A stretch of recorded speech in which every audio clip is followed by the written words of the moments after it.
الحمدللہ رب العالمین والعاقبۃ للمتقین والصلاۃ والسلام علی رسولہ الکریم اما بعد فاعوذ باللہ من الشیطان الرجیم بسم اللہ الرحمن الرحیم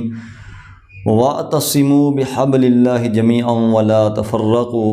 مرنے سے پہلے اے مسلمان کر لے اس پہ غور، کتابوں کا خدا اور ہے بابوں کا خدا اور۔ یا اس کا ایک دوسرا ہے،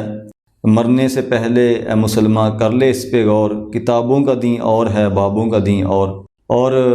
اسی طرح مرزا صاحب کا ایک اور مصرع کہ میرے نبی سا ہے ہی کوئی نہیں، تیرے بابے تو شے ہی کوئی نہیں۔ آج کی گفتگو بڑی اہم ہے اس حوالے سے کہ جب سے انجینئر محمد علی مرزا صاحب منظر عام پر آئے ہیں اور انہوں نے اپنی بات شروع کی ہے، اس وقت سے لے کر آج تک ایک ہلچل مچ گئی ہے عمومی طور پر پوری دنیا میں اور خصوصی طور پر بر صغیر پاک و ہند میں۔ اور اس کے بعد جو علماء تھے یعنی مختلف مکاتب فکر کے،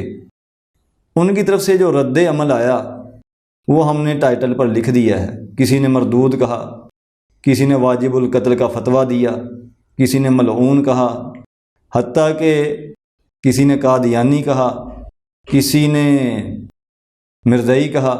کسی نے دجال کہا، کسی نے کذاب کہا۔ تو یہ ساری اور اس سے بھی بڑھ کر شدید رد عمل جو ہے وہ مختلف مکاتب فکر کے علماء کا یا مولویوں کا سامنے آیا۔ یہ نہیں ہے کہ اس میں مرزا صاحب کی طرف سے کوئی ایسی سخت بات نہیں کی گئی جس کی وجہ سے وہ ان کا یہ رد عمل ہوا ہے۔ مرزا صاحب کی طرف سے بھی ایسے الفاظ استعمال کیے گئے تو جن کی وجہ سے یا ان کے کہہ لیں رویہ کچھ ایسا تھا، کچھ انداز ایسا تھا کہ جس کی وجہ سے سارے نہیں لیکن خصوصی طور پر بریلوی مکتب فکر سے بہت شدید رد عمل سامنے آیا۔ اور اسی طرح پہل مفتی طارق مسعود صاحب سے کلیش چلتا رہا اور حتیٰ کہ وہ جہلم میں آ گئے لیکن ان کی کوئی گفتگو نہ ہو سکی۔ اسی طرح سلسلہ چل رہا ہے اور اب اس میں مزید شدت آتی جا رہی ہے۔ اور چونکہ ایک مسلمان جو ہے وہ چاہتا ہے کہ وہ کتاب و سنت سے جڑے، اس بات میں کوئی شک نہیں ہے کہ علماء سوء کی بھرمار ہے، اس میں کوئی شک نہیں ہے۔ قرآن کریم کی اس آیت کے تحت یا ایھا الذین آمنوا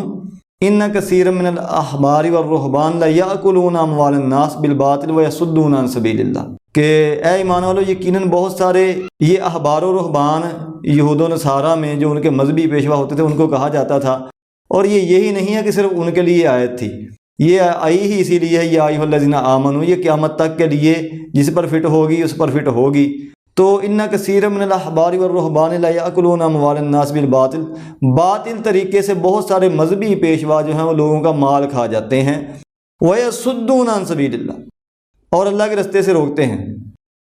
اب چلو مال کھا لو لیکن خدا کے بندو اللہ کے رستے سے تو نہ روکو۔ آپ یہ بات نوٹ کر لے، جو ہم نے اس ویڈیو سے آغاز کیا ہے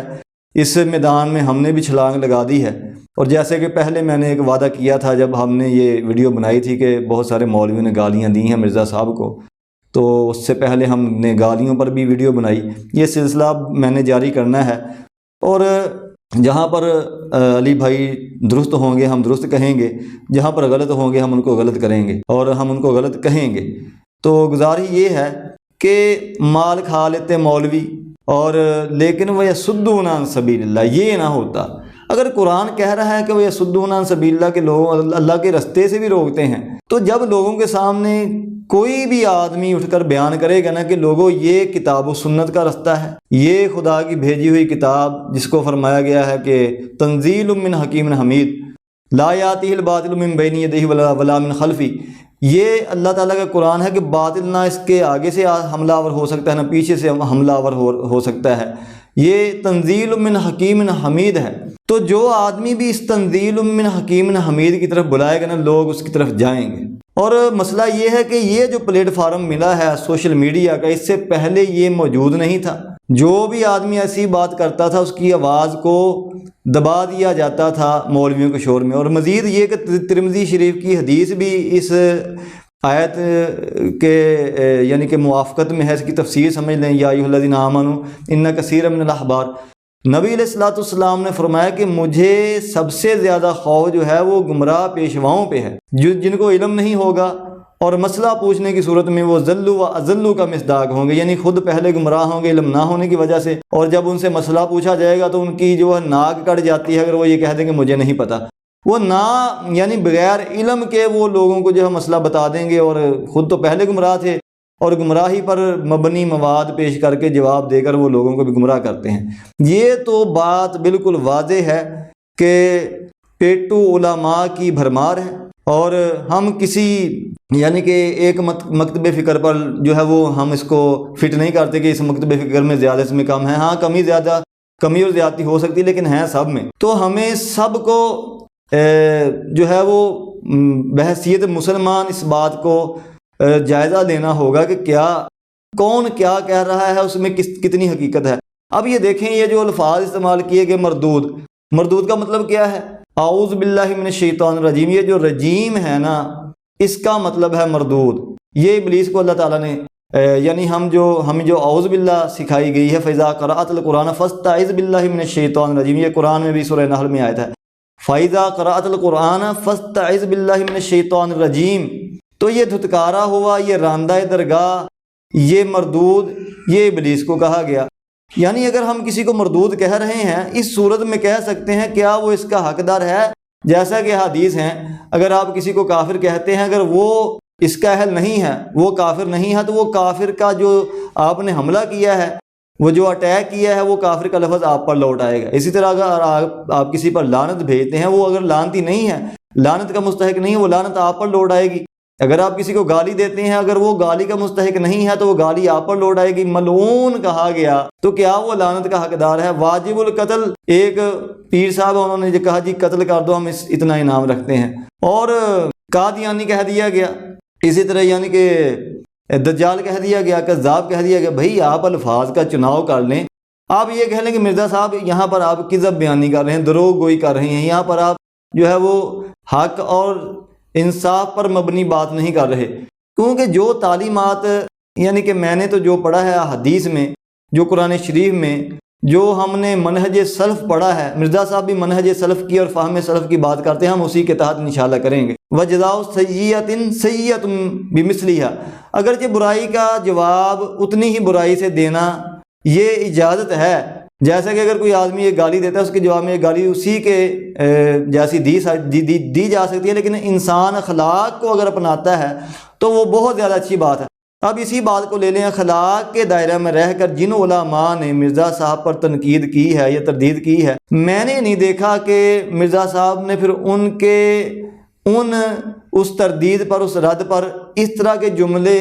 اور اس طرح کا رویہ اختیار کیا ہو جس طرح کا رویہ وہ دوسروں کے یعنی ان مولویوں کے خلاف استعمال کرتے ہیں جنہوں نے ان کو مردود کہا اور جانے کیا کہا۔ تو ان میں ایک ڈاکٹر زبیر صاحب یوٹیوب پر ایک بڑے مشہور ہیں اور بڑے رسوخ اور وثوق سے وہ بات کرتے ہیں اور بڑے کمال دار اخلاق میں رہ کر کرتے ہیں۔ پتہ نہیں کسی کو یہ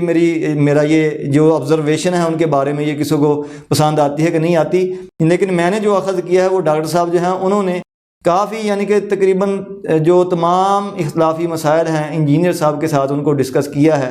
اور جو ہے وہ اخلاق کے کمال اخلاق کے دائرے میں رہ کر دھیمی سی آواز سے انہوں نے جو ہے وہ مرزا صاحب پر گرفت کی ہے اور رد کیا ہے، لیکن مرزا صاحب نے ان کے بارے میں وہ الفاظ اور جملے استعمال نہیں کیے جو وہ دوسرے جو ہے وہ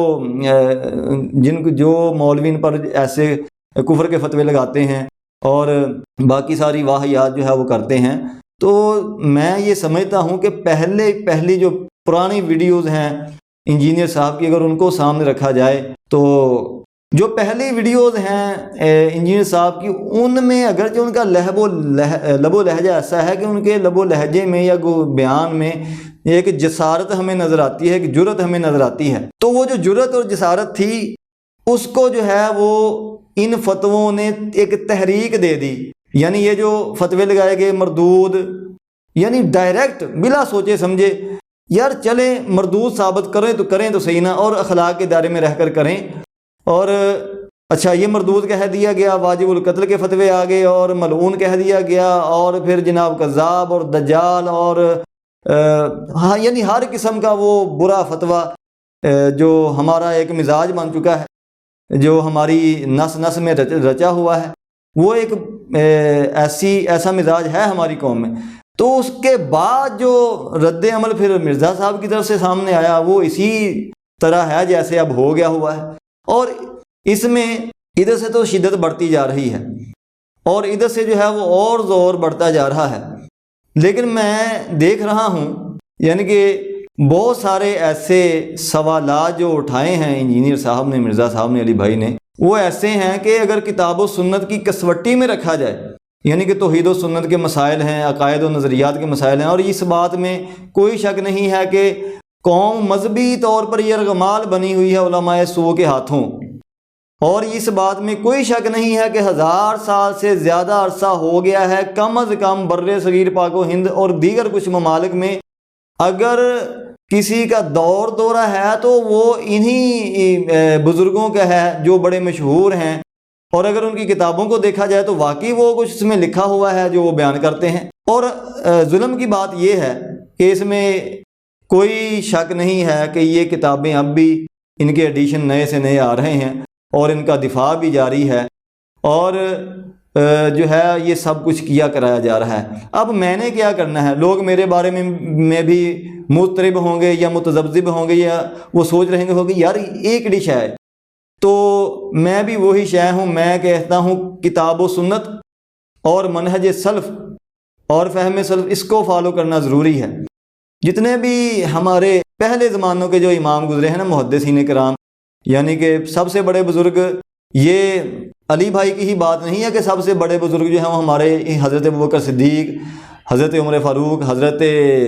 سیدنا عثمان غنی، حضرت علی المرتضی رضی اللہ عنہ اجمعین، یہ ہمارے سب سے بڑے بزرگ ہیں اور حقیقی بزرگ ہیں، اس میں کوئی شک نہیں ہے۔ لیکن افسوس یہ ہے کہ بعد میں جیسے جیسے دور گزرتا گیا ایسی صورتحال امت مسلمہ کے سامنے آ گئی کہ یہ جو ہمارے حقیقی بزرگ ہیں یہ بس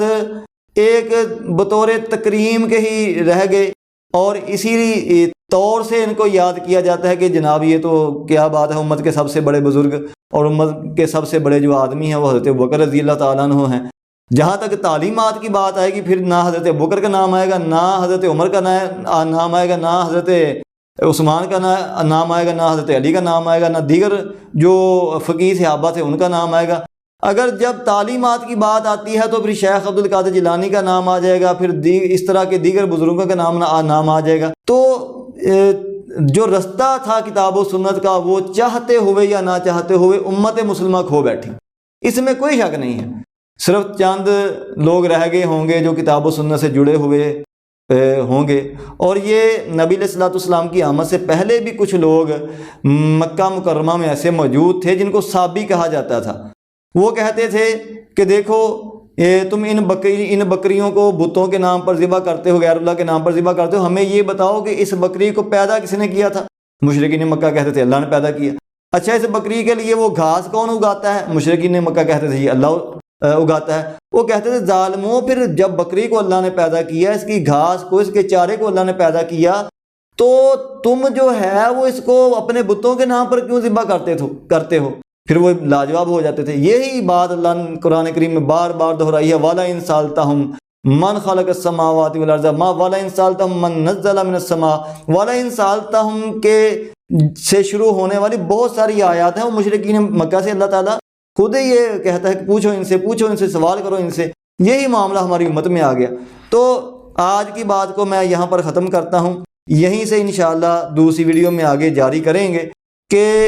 جو باتیں کہی جا رہی ہیں، جو یہ نعرہ ہے مرزا صاحب کا کہ مرنے سے پہلے اے مسلمان کر لے اس پہ غور، کتابوں کا دین اور ہے اور بابوں کا دین اور، اس بات کو ہم یہاں سے کنٹینیو کریں گے۔ تو ملتے ہیں انشاءاللہ اگلی ویڈیو میں۔ والسلام علیکم ورحمۃ اللہ۔